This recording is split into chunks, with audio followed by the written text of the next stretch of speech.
My name's John, and I started coming to see these guys probably 6-7 years back, and that's me. So the year 2016, my back pain story became a thing, and I was running down a basketball court, and I was always overdoing it in hindsight, and I just got pulled to a stop. It was literally like somebody had just, taken away my ability to move. It was really strange. And it was my back, and I grabbed my back, hobbled off to the sideline, sat down, laid down on the ground actually, and it kind of knocked the wind out of me. It was really, really strange. I'd never experienced it before. I never saw it coming. And it happened again, probably a year later.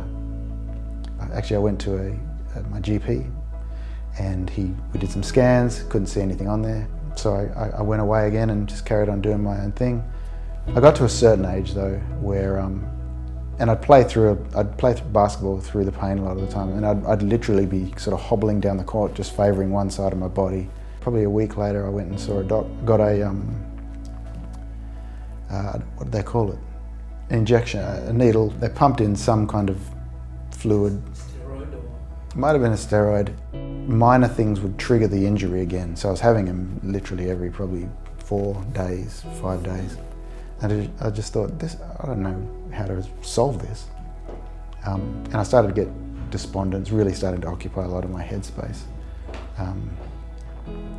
It was affecting my work, affecting home life. And then, it ended up where I started getting really chronic sciatic pain. And I remember, and I thought, this is not something I can go forward with. Like, I don't know how to resolve this at all. Sleeping in weird ways, along the edge of the bed, so my legs are hanging down. I went and saw another GP, a woman who I'd seen several times. She'd given me anti-inflammatories, pretty hardcore anti-inflammatories. They were just wrecking my stomach, and I felt so miserable taking them. Ended up seeing a physio around not too far from me. But I stopped seeing, I didn't feel like the physio was actually doing anything. It wasn't, I'd go in and eventually it started to become a case of, get the elbow in and massage through where the muscles are really spasmed up and that, because everything had knotted up so badly that I couldn't do much. And I just thought, well, I'm spending a fair bit of money here, and I'm not, and time, and I'm not seeing any improvement that sort of is sustained. It's funny because then, we'd previously talked about some of the stuff about relationship and that, and I enjoyed. It's weird because I enjoyed seeing him and getting this done, and we'd have a yarn and all that, and that actually was really helpful. And I felt bad when I decided I wasn't going to see him anymore, because not that we were breaking up or anything like that, but it was this strange situation of, you've been pretty good to me, mate, and but it hasn't resolved my issue. The issue's obviously bigger than what we're talking about here. So I stopped seeing him, and I went and saw another GP that I used to see, and he wanted to prescribe me various things. There's some things that worked for nerve pain, like I think it was Zaldar and Pregabalin or something like that. Anyway, and I didn't want to take those things. Interesting, I didn't want to just have some medication and think that was going to resolve it. I didn't want to just live with this thing. So we fully explored this surgical thing. I was petrified. And I'd never had surgery before, and it was go see him one day, and literally about a week and a half later I was having the surgery. Paid in cash, and I remember just getting home, and I was absolutely, I don't know why, but I was devastated. And actually thinking about it now, I was devastated. Thinking about it makes me emotional, because my mum picked me up, and I'm very close to my mum. And she's lying there holding my hand, and I'm just talking to her, and I'm worried about her. And I said, Mum, I don't want any, it makes me emotional now. Mum, I don't want you to, I don't want anything to happen to you, I don't want you to die, kind of thing. And she said, I'm not going to die, but I'm here to look out for you, And that was a good moment, just in terms of coming home and feeling sort of safe again and not being in excruciating pain. But didn't resolve the stuff around the stuff that I was carrying from when I grew up and all these sort of things. But some of those things were playing a big factor in how I would recover. But my mum's, she was part of the stolen generations. And we grew up in a pretty unstable, dysfunctional home. Started to realise how much I loved stability. And when you love stability, you try really hard to keep things stable, obviously. I mean, most of us do that, but it would cause me a ton of stress and anxiety, I guess, simply put, in the process, just wanting to control my environment. And so I would do, again, feeds into why I would play sport obsessively. I'd do things that I knew I could control. And when I'm under stress, I still, not as much, but I still do things to excess. And I think that's where the connection between the injuries and my life experiences, I guess, and how I responded to the injuries and the recovery and rehabilitation are connected, because I wanted to do certain things, but I was really fearful. And I didn't realise how fearful I was of lots of things. Underneath it all was really not understanding how small I'd made my world, and also how little, we've talked about this quite a bit, but how little agency I think I really had in terms of defining what my world and the boundaries of that could be. They took the microdiscectomy, and everything that entails. That relieved the physical pain. But I didn't realise that the baggage that I was carrying around, psychologically, I think was really sort of putting me on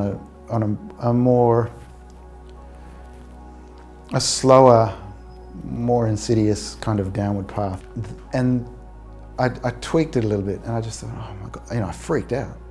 I thought, oh my gosh, have I done something bad again? And I got back on the bloody antidepressants. They might have been helpful too, but the anti-inflammatories, got in the end, and they would settle it down. That'd go for about a week, and then I'd recover, and it just messes up your innards, and that'd take about a week to sort that out again. And so that was part of this cycle as well, of being really careful so you didn't injure yourself, so you didn't do this, and then my world started constricting again, and I wasn't aware of it. And I really started not doing things. I wouldn't travel places in the car. I'd literally travel places lying down in the back seat. The level of fear and concern for my back that was just out of proportion to the potential risk. I felt miserable, is the simplest way of putting it. I really did feel miserable, but I didn't have optimism for the future. You're kind of you're giving yourself a spinal fusion. You're doing it yourself by being so rigid. And that's kind of, analogous to what my world was. Rigid and controlled and so inflexible that nothing good could come out of it, and no progress forward could come out of it. My world was that as well, not just my body. I felt very dark, I've got to say. Yeah. I don't really know sort of what's going on here, but I'm in a place where I've had a surgery and I thought that would resolve things, but it hasn't. And I don't know what to do about it, and I'm feeling really crap. But there was something about that engagement, the connectedness, the things you were asking, the way it was being asked, and there was the body work going on as well, right? So, and obviously, the modality of what was going on there involves that connectedness between the body and the mind and all of that. And that was the big element for me. And in a really short space of time, how do you create a sense of trust? I was waiting for someone to, to say something or do something where I just thought, oh, red flag, hang on a sec. All of a sudden, I don't trust this person again. I just had an environment growing up where trust was, you know, came at a premium with me, and for good reasons. And so I was waiting. It wouldn't have taken a lot, I don't think, for something in that session to have occurred for me to say, yeah, okay, I might have just stuck it out. In terms of the body-mind connection, I think, and these are things that became more evident to me over time. They weren't, at the time, you know, yeah, at the time it was just, all right, this dude's wanting me to bend and I really don't want it. You know, hey dude, stop, you know, stop doing that. But he obviously did it in a way that kept me engaged and kept me trusting in him. And actually I remember one of the things that he said, and he reiterated this through it, was maybe it's sort of a curiosity thing as well, but actually no, it was a curiosity thing and a trust yourself, and I trust you to know your own bounds. And it was, you stop when you want to stop, okay? But just tell me, what does that feel like? You know, what's it? And I think it was around that point, I mean, I'll get emotional now. It's weird how you can still carry all that stuff. The memory is an amazing thing, man. And he said, you know, what does that feel like to sort of bend that, just that bit more, to arch your spine a little bit more?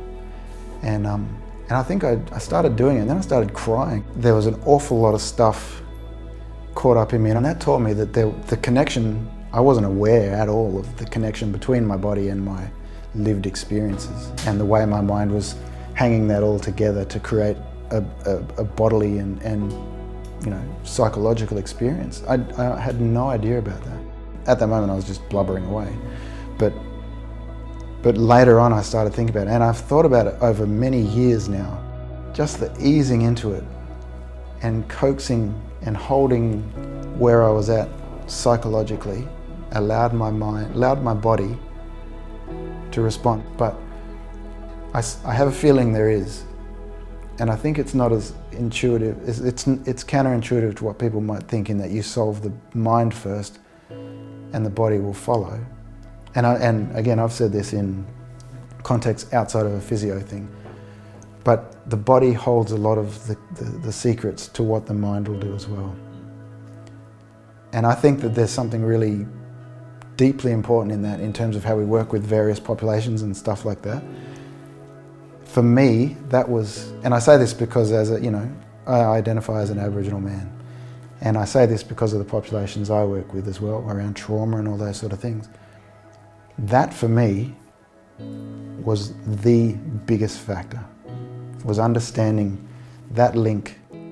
At first it was really challenging, but it got easier. And now it's not even an issue at all. You know, it was challenging because there was so much fear there. And you're in a place where you can't even see, you know, past your own nose kind of thing, in terms of what possibilities are there, whether you have any cause for optimism at all. And I thought, okay, just trust, and not necessarily trust your body, but that message of pain doesn't necessarily mean damage was a big one, but it's also how you deliver that. And from that point onwards, actually, it became much easier to stick with what I was doing, because it's really easy to stop, and it made me a physically active person in a different way than what I was before. The picture of my world now is that I do pretty much whatever I want. Yeah. It's interesting though, because going back to the mind-body thing and earlier traumas and things like that, the things that I want have changed quite a bit. So it means my life opens up, and I can go and do things, and I can plan things. We can go camping, and I won't be there in a miserable git going, oh, but I can't do that because of this. And it's opened my world up, and it opens other people's worlds up too, because I can be involved in those things. It's immeasurably better. The change has been profound in a way that has transformed, I think, the kind of person that I am. Yeah, like I said, there's something in that mind-body connection. And we talked about that, those holistic ideas of health and all of that. And I, probably 6 months, maybe less after I'd done this, I thought, man, what is the potential of this way of going about it? Now we're talking about patient-centred care, and we're talking about that sort of thing. What is the potential of this for populations that get grossly underserved? And we know Aboriginal populations is one, that is one of them.